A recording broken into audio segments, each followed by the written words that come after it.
Hi friends, I wonder if I'm the only one who feels like the world's gone completely mad.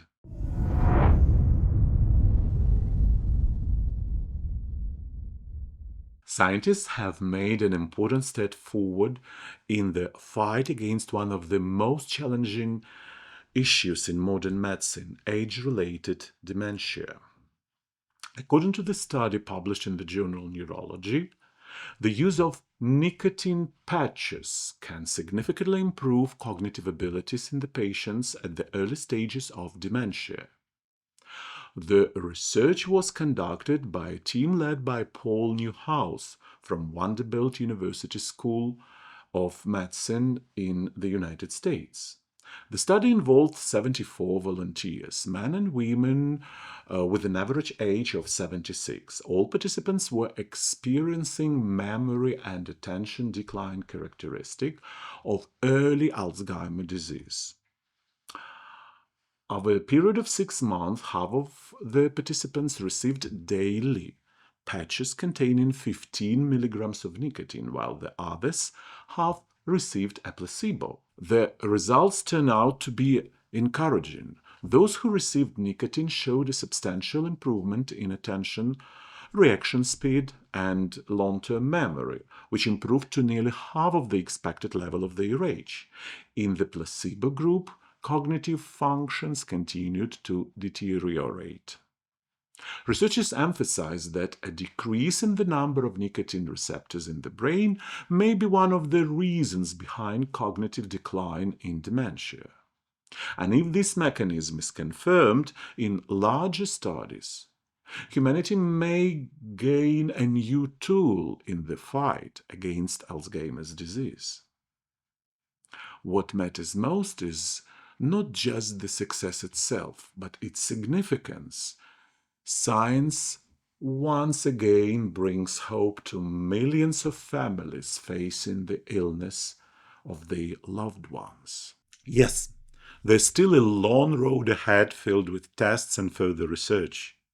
But this discovery underscores a fundamental truth. Humanity is not giving up. And with every step, every laboratory breakthrough, we move closer to a future where old age is not a time of loss, but a time filled with life and warm memories.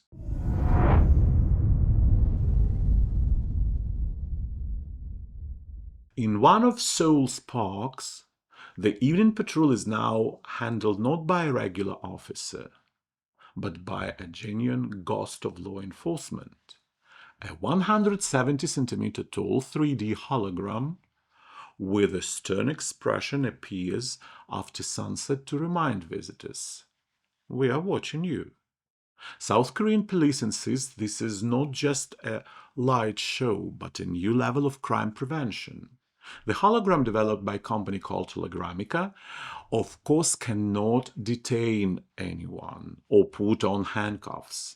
But it works effectively on the psychological level. During its service, the number of crime in the park has dropped by 22%. The official version sounds optimistic. Citizens feel safer because they sense the invisible presence of guardians of order.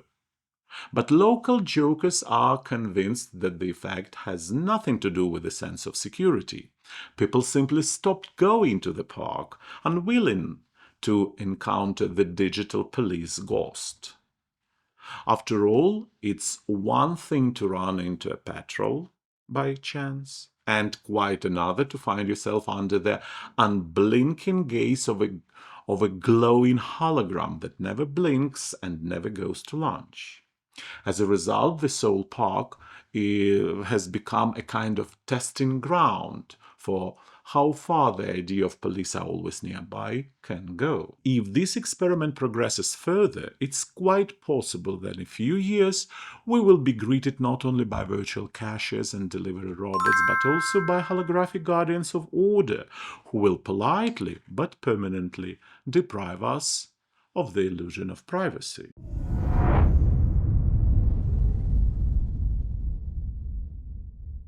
The runaway has finally returned to the New Mexico State University Meteorite Museum. a fragment of the famous Sikate-Alin meteorite. This cosmic guest, which fell onto the Ussuri Taiga back into 1947, managed to survive not only its collision with Earth's atmosphere, but also an adventure worthy of a Hollywood thriller being stolen from a museum display. The fragment weighing 9 kilograms 490 grams, roughly 1.5 stone, and valued at $40,000, turned out to be so irresistible that one particularly resourceful visitor couldn't resist and snatched it right from the exhibit. Ironically, this visitor had been given a special favor. He was allowed to view the exhibition after hours. The curator stepped out for a moment, and the meteorite, as in the best heist movies, vanished.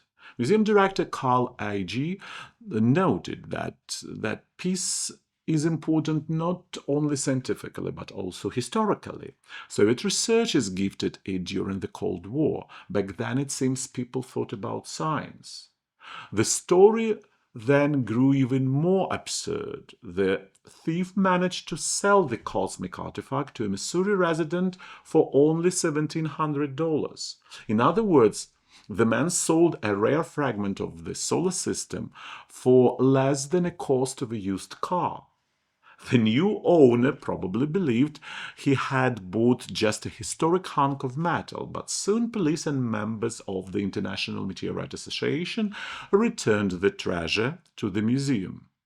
By the way, the criminal mastermind didn't bother to hide his identity. He proved his real name and surname during the sale. Maybe it was overconfidence, or maybe he confused stealing meteorite with the filing out a postal form. For the record, the Sikate-Alin meteorite broke apart in the atmosphere in 1947 and produced an iron shower covering 35 square kilometers, which is approximately 380 million square feet. Composed mostly entirely of iron, 94%, it became a true celestial scrap metal. But in museum display, it turned out into a priceless treasure. Now, with a criminal biography.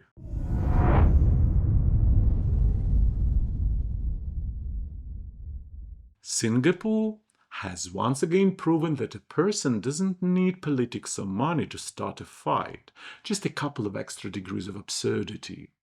Philippe On Go Xiong was walking down the street with his wife when he suddenly noticed something in the sky.